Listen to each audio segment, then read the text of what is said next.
नमस्कार। आज हम लोग एक बेहतरीन टॉपिक पर बात करने वाले हैं। कुछ बच्चों ने पिछले वीडियो पर कमेंट करके बोला था कि सर फ्रियोन की जानकारी दी जाए।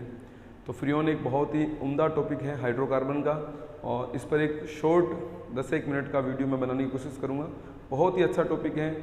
जूनियर अकाउंटेंट, वुमेन सुपरवाइज़र, पंचायती राज LDC, ठीक है, और लगभग रीट वाले बच्चे भी हर प्रकार की भर्ती परीक्षा में फ्रियोन से संबंधित पेपर में प्रश्न आता ही है।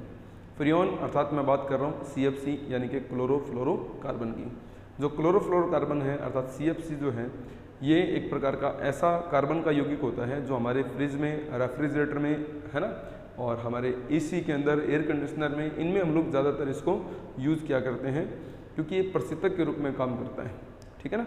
अब ये प्रशीतक के रूप में काम कर रहा है तो इसका फ्रियोन नामकरण कैसे हुआ, इसके अंदर किस प्रकार से इसका नामकरण रखा जाता है। हम लोग जो फ्रियोन यूज़ करते हैं, है ना, उसका आंकिक सूत्र आप लोगों ने कभी नोटिस किया होगा कि जब AC के अंदर भी अपने फ्रियोन यूज़ करते हैं तो उसके ऊपर कुछ नंबर लिखे होते हैं, फ्रियोन 012, 011, फ्रियोन 23 ऐसे करके। तो हमें वो चेक करना है कि फ्रियोन 23 क्या है ना, 32 क्या है, ये सिस्टम क्या है। तो उस बात की जानकारी हासिल करने के लिए हम लोग जो है इस टॉपिक को रन कर रहे हैं। ठीक है ना। तो बिना देरी किए मैं चर्चा कर रहा हूँ आप लोगों के साथ CFC अर्थात क्लोरोफ्लोरोकार्बन। फर्स्ट ऑफ ऑल आपने याद रखना है कि क्लोरोफ्लोरोकार्बन कहने का मतलब क्या है। अगर कार्बन अपनी संयोजकता क्लोरीन और फ्लोरीन से पूरी करे तो हम उसे क्लोरोफ्लोरोकार्बन कहते हैं। जैसे अगर कार्बन अपनी संयोजकता हाइड्रोजन से पूरी करे तो हम बोलते हैं हाइड्रोकार्बन। अगर कार्बन अपनी संयोजकता क्लोरीन और फ्लोरीन से पूरी करे तो हम क्या बोलेंगे, क्लोरोफ्लोरोकार्बन। बात एक ही प्रकार की है। अगर हाइड्रोजन से पूरी होगी तो हाइड्रोकार्बन, क्लोरीन और फ्लोरीन से पूरी होगी तो क्लोरोफ्लोरोकार्बन। ठीक है जी। तो एक तो ये अपने को सिंपल वे में याद रखना है। यदि कार्बन अपनी संयोजकता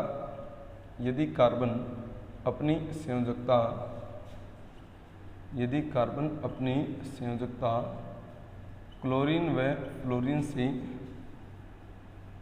पूरी करे तो इसे क्लोरोफ्लोरोकार्बन कहते हैं। बड़ी साधारण बात है। क्लोरीन और फ्लोरीन से पूरी करेगा तो हम उसे क्लोरोफ्लोरोकार्बन कहेंगे। अच्छा, जो क्लोरोफ्लोरोकार्बन होता है इन्हें फ्रियोन भी कहा जाता है। इन्हें हम लोग बोलते हैं फ्रियोन। मेरे पास जो टारगेट है वो है फ्रियोन का आंकिक सूत्र, आंकिक नामकरण करना, कि फ्रियोन के आंकिक सूत्र तैयार करना, अंकों के आधार पर फ्रियोन का नाम करना। आजकल हम लोग किसी अंक को रेगुलेट करते हुए फ्रियोन का नाम देते हैं। तो वो कौन सा आधार है कि हम फ्रियोन का जब नाम देंगे तो इस हिसाब से नाम देंगे, तो उसका आधार क्या रहता है, उस आधार को चेक करना है अपने को। ठीक है ना। तो याद रखें, जब भी फ्रियोन का नामकरण होता है तो हमें 3 वैल्यू चेक करनी होती है, X, Y और Z। ठीक है ना। फ्रियोन के जस्ट बाद में 3 वैल्यू हमें चेक करनी है, X, Y और Z की। याद रखें, X होता है कार्बन की संख्या में से 1 घटा दो, Y होता है हाइड्रोजन की संख्या में 1 जोड़ दो, और Z होता है फ्लोरीन की संख्या, उसमें कोई चेंज नहीं करना। ठीक है ना। ये है कार्बन की संख्या में 1 घटा देना, कार्बन की संख्या में से 1 घटाने पर जो संख्या प्राप्त होती है वो X की वैल्यू है, और Y हाइड्रोजन की जो संख्या होती है उसमें 1 जोड़ने पर Y की वैल्यू होती है, और Z में फ्लोरीन की जो संख्या होती है उसमें कतई किसी प्रकार का कोई चेंज नहीं करना, न जोड़ना है न घटाना है। सिंपल बात है। अब अगर ये कंडीशन है तो हम सभी विद्यार्थी जानते हैं कि कार्बन जो होता है उसके चारों तरफ कितने बॉन्ड होते हैं, 4, क्योंकि कार्बन एक चतुस्संयोजी एलिमेंट है, चतुस्संयोजी तत्व है। अब इस कार्बन का जो चतुस्संयोजी एलिमेंट है उसकी जो संयोजकताएं हैं वो कुछ इस प्रकार से अपने पूरी करेंगे कि मान लीजिए मैंने 2 फ्लोरीन दे दिए तो मैं 2 कौन दे दूंगा, क्लोरीन। सिंपल बात है। ठीक है जी। तो अगर ऐसा होगा तो मैं क्या फॉर्मूला दूंगा, CF2Cl2। मैं ये फॉर्मूला दूंगा CF2Cl2। ठीक है। इसी हिसाब से अगर मैं एक और फॉर्मूला बना दूं तो मैं इस प्रकार से भी फॉर्मूला दे सकता हूं। ठीक है। अगर ये बनाऊंगा तो देखो कार्बन कितना है, 1, फ्लोरीन कितना है, 1, क्लोरीन कितना है, 3, CFCl3। सिंपल। अब इसका जब अपने आंकिक नामकरण करेंगे तो हम क्या नाम देंगे इसका। देखिए, नामकरण करने का तरीका क्या है हमारा। तो सबसे पहले तो मुझे लिखना होगा फ्रियोन, कि ये फ्रियोन है। ठीक है जी। अब पहली वैल्यू किसकी है, X की, दूसरी वैल्यू किसकी है, Y की, तीसरी किसकी है, Z की। फ्रियोन। अब फ्रियोन कौन सा, तो अपने उसका अंक लिखना है। x यानी कि कार्बन की संख्या में से एक घटा दो। अब आप सबको दिख रहा है कार्बन कितना है, एक में से एक घटाया तो क्या वैल्यू आएगी, 0। ठीक है, इसी प्रकार से कि दूसरा कॉलम क्या है, y हाइड्रोजन की संख्या में एक जोड़ दो। क्या हाइड्रोजन कहीं दिख रहा है, नहीं, तो हाइड्रोजन की संख्या क्या है, 0, और 0 में अगर हमने एक जोड़ दिया तो 0 में एक जोड़ने पर हमेशा जो अंक आता है वो कौन सा आता है, 1। और तीसरा कॉलम क्या कह रहा है, Z यानी कि फ्लोरीन की संख्या। आप देखो फ्लोरीन कितने हैं, 2, तो जितने फ्लोरीन हैं उसमें न घटाना है न जोड़ना है। तो हमारा फॉर्मूला क्या बना, फ्रियोन 012। बहुत ही शानदार LDC एग्ज़ाम 2016 आपको पेपर में खूब मिलेगा कि फ्रियोन 012 का सूत्र बताइए। तो फ्रियोन 012 का सूत्र क्या है, CF2Cl2, और CF2Cl2 का आंकिक सूत्र क्या है, फ्रियोन 012। हो सकता है आपको समझ में आ गई हो कहानी, अगर समझ में नहीं आई तो वीडियो को रिवाइंड करें, फिर देखें, आपको अपने आप कन्फर्म हो जाएगा। और अगर समझ में आ चुका है तो अगला हमारे लिए एक प्रैक्टिस समझ लीजिए। ठीक, अगर इसका नामकरण करें तो कैसे करेंगे, सबसे पहले अपने को क्या लिखना है, फ्रियोन। सिंपल बात, हमें सबसे पहले फ्रियोन लिखना है, मैंने फ्रियोन लिख दिया। अब अगला पॉइंट क्या है, कार्बन की संख्या उसमें से एक घटाना है, हाइड्रोजन की संख्या उसमें एक जोड़ना है, और फ्लोरीन की संख्या न घटाना है और न जोड़ना है। आप इसका आंसर किस प्रकार से रेगुलेट करेंगे,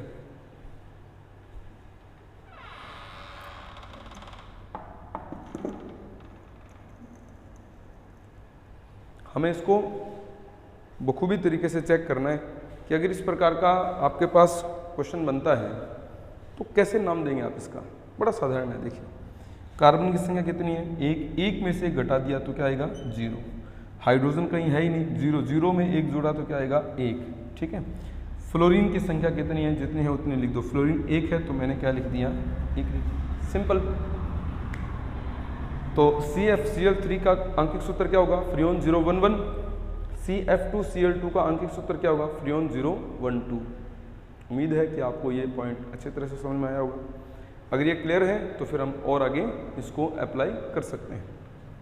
कैसे अप्लाई करें, कार्बन की संख्या को आप डबल कर दीजिए। मतलब कार्बन मैंने सपोज करो कितने ले ली, 2 ले लिए। अब दोनों कार्बन में टोटल वैलेंसी इस प्रकार से बनेगी, चतुस्फलकी है तो 4 बॉन्ड 4 बॉन्ड। अब ये जो चारों बॉन्ड है कार्बन के इधर वाले, मान लीजिए मैंने 2 फ्लोरीन दे दिए, तो बाकी सारे कौन होंगे, क्लोरीन, बाकी सारे क्लोरीन होंगे। अब इसका सूत्र कैसे बनेगा, कार्बन कितने हैं, 2, ये रहे 2, फ्लोरीन कितने हैं, 2, ये रहे 2, क्लोरीन कितनी है, 4, ये रही 4। ठीक है, C2F2Cl4, C2F2Cl4, बहुत अच्छा प्रश्न है। अब अगर इसका आपने नामकरण करें तो कैसे नामकरण करेंगे, मैं इसको लिखूंगा फ्रियोन, सिंपल। अब कार्बन की संख्या देखोगे तो कार्बन कितने हैं, 2 में से एक गया, उत्तर कितना आएगा, 1, सिंपल। दूसरा, हाइड्रोजन संख्या में एक जोड़ दो, हमें हाइड्रोजन कहीं दिख ही नहीं रहा, तो 0 में एक जोड़ने पर हमेशा वैल्यू क्या आएगी, 1 आएगी। ठीक है ना। अब फ्लोरीन की संख्या कितनी है, 2 है तो 2 को 2 पढ़ा लेने दो, न जोड़ना है न घटाना है। It is Freon 112, Freon 112। अगर कोई पूछे फ्रियोन 112 का सूत्र बताइए, हम क्या बताएंगे, C2F2Cl4। क्लियर। अब अगर ये समझ में आ गया तो फिर अपने एक प्रैक्टिस और कर सकते हैं। कार्बन की संख्या अपने 2 ले ही रहे हैं, ठीक है। वैलेंसी को फिट कैसे करेंगे, 3 फ्लोरीन ले लीजिए, 3 क्लोरीन ले लीजिए, ठीक है ना। अगर 3 फ्लोरीन 3 क्लोरीन ले लिया तो फॉर्मूला क्या बनेगा, C2F3Cl3 is a simple formula of Freon. सूत्र का नाम कैसे रखेंगे तो आप खुद देख लीजिए, मैं नाम कैसे रखूंगा, फ्रियोन, इट इज फ्रियोन। और कार्बन देखेंगे तो कार्बन कितने हैं, 2 में से घटाने पर वैल्यू कितनी आएगी, 1, बहुत बढ़िया। अच्छा अब देखिए हाइड्रोजन की संख्या क्या है, 0 में एक जोड़ा तो वैल्यू कितनी आएगी, 1। फिर फ्लोरीन कितनी है, 3, न जोड़ना है न घटाना है, संख्या कितनी आएगी, फ्रियोन 113। उम्मीद है कि आपको फ्रियोन का कुछ एनालिसिस क्लियर हुआ होगा, आपने समझा होगा कि फ्रियोन का नाम कैसे रखा जाता है। तो ये फ्रियोन के नामकरण के कुछ रूल्स हैं। X कार्बन की संख्या में से घटाओ, Y हाइड्रोजन संख्या में एक जोड़ो, और Z फ्लोरीन की संख्या नो चेंज, न घटाना है और न ही जोड़ना है, ठीक है ना। और इस आधार पर अपने आप फ्रीऑन का कोई भी प्रकार का क्वेश्चन आप हल कर सकते हैं। अब रही बात इसकी कि अपने दिमाग में ये चल रहा है कि सर फ्रीऑन का मैंने नामकरण कर लिया, तो अब इसको मैं कैसे रन करूं। आप ये देख लीजिए कि जो फ्रीऑन हमने इसको समझा है, प्रश्न तो आने ऐसे। अगर बाई चांस इसके अलावा कोई और प्रश्न बना, तो जैसे पुराने ज़माने में यानी कि आज से 5-7 साल पहले हमारे प्रश्न आया करते थे कि एसी में या रेफ्रिजरेटर में, है ना, प्रशीतक के रूप में किसका यूज़ किया जाता है। हम बोल देते थे CFC का यूज़ होता है, क्लोरोफ्लोरोकार्बन। या क्लोरोफ्लोरोकार्बन का इस्तेमाल किस में होता है, फ्रीऑन का इस्तेमाल किस में होता है, तो हम बोलते हैं एसी में होता है, फ्रिज रेफ्रिजरेटर में होता है। आजकल का ज़माना एडवांस है।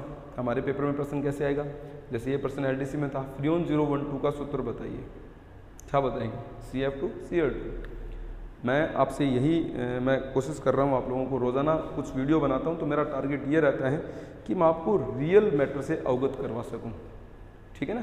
इसीलिए मैंने एक छोटा सा वीडियो बनाया। कठिनाई स्तर इस वीडियो का है 10th क्लास, ओनली 10वीं क्लासेस का कठिनाई स्तर है, इससे आगे ये वीडियो नहीं काम करेगा। तो बड़ा सिंपल है, क्योंकि हम जिन भर्तियों का एग्ज़ाम देते हैं उनका भी कठिनाई स्तर 10th क्लास ही है। तो अगर इस जगह से कोई क्वेश्चन बनता है तो मुझे लगता है कि आप इस क्वेश्चन को अच्छे तरह से हैंडल कर पाएंगे, क्योंकि फ्रीऑन का यही एनालिसिस जो है वो अपने पेपर में आता है। और अगर इस वीडियो को आप भली भांति तरीके से देख लेते हैं तो आपका एक प्रश्न उम्मीद है कि सही हो जाएगा। रेफ्रिजरेटर फ्रिज में कौन सी गैस प्रशीतक के रूप में काम आती है, ये प्रश्न आजकल के ज़माने का नहीं है दोस्त, सीरियसली बता रहा हूँ। अगर ढंग से थोड़ा सा टॉपिक को ईमानदारी से पढ़ने की कोशिश की तो हमारे पेपर में हमारा क्वेश्चन सेट हो जाएगा। अगर हमने इसके ऊपर काम नहीं किया तो पेपर में आने वाले जो प्रश्न हैं हम लोगों के अकॉर्डिंग नहीं हो पाएंगे, अगर हमने सही तरीके से इनको एनालिसिस में शामिल नहीं किया। तो उम्मीद है कि आपको ये वीडियो पसंद आया होगा, फ्रीऑन समझ में आई होगी। अगर आपको फ्रीऑन क्लियर है तो आप इस वीडियो को अधिक से अधिक साथियों तक शेयर कीजिए और लाइक कीजिए साथ में, और साथ में चैनल को सब्सक्राइब जरूर कीजिए। और जितने भी विद्यार्थी साइंस समझना चाहते हैं, इजी वे में सीखना चाहते हैं, प्रैक्टिस वे में सीखना चाहते हैं, तो आप मेरे चैनल से ज़रूर जुड़िए, क्योंकि इसमें हम लोग बात करते हैं रियल साइंस की। Thank you, all the best for all of you.